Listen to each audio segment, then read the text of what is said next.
અમારી સમ્રાટ સમાચાર ચેનલ સબસ્ક્રાઇબ કરો, લાઇક કરો, કોમેન્ટ કરો અને જોતા રહો પળે પળના દરેક પ્રકારના સમાચારો।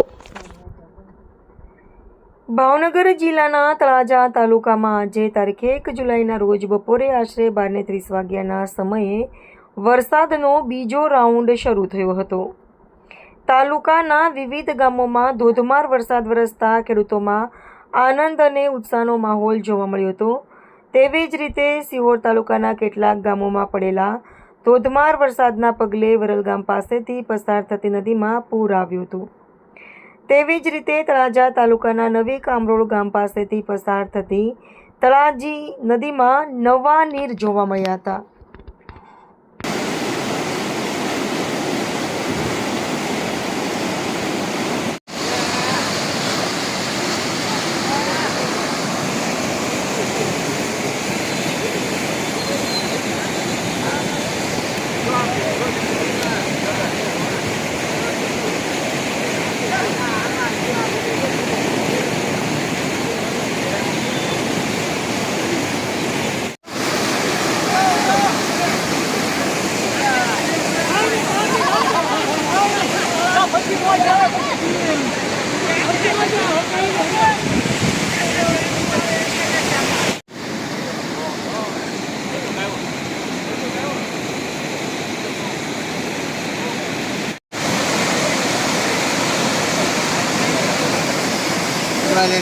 રસ્તો પાછો પૂરો થઈ ગયો છે।